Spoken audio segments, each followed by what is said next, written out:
The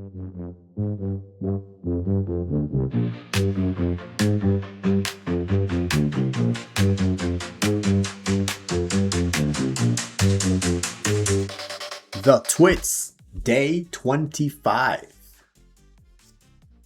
The Twits get the shrinks. And down here in the horrid house, Mr. and Mrs. Twit are still stuck upside down to the floor of the living room. "Oh, it's all your fault," yelled Mr. Twit, thrashing his legs in the air. "You're the one, you ugly old cow, who went hopping around shouting, 'We're upside down, we're upside down.' And you're the one who said to stand on our heads so we'd be the right way up, you whiskery old warthog," screamed Mrs. Twit. "Now we'll never get free. We're stuck here forever."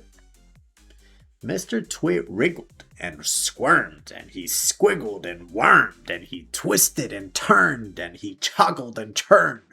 But the sticky glue held him to the floor just as tightly as it had once held the poor birds in the big dead tree. He was still as upside down as ever, standing on his head. But heads are not made to be stood upon. If you stand on your head for a very long time, a horrid thing happens. And this was where Mr. Twit got his biggest shock of all. With so much weight on it from up above, his head began to get squashed into his body.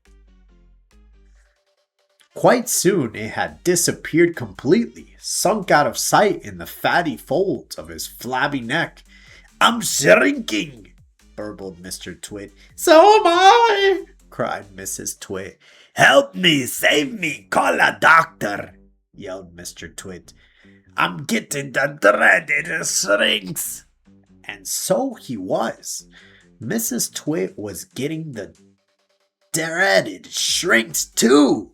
And this time, it wasn't fake. It was the real thing. Their heads shrank into their necks. Then their necks began shrinking into their bodies, and their bodies began shrinking into their legs, and their legs began shrinking into their feet. And 1 week later, on a nice sunny afternoon, a man called Fred came round to read the gas meter.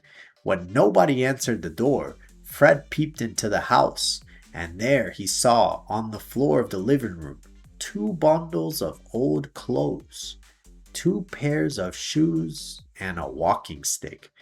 There was nothing more left in this world of Mr. and Mrs. Twit, and everybody, including Fred, shouted, "Hooray!" Great reading!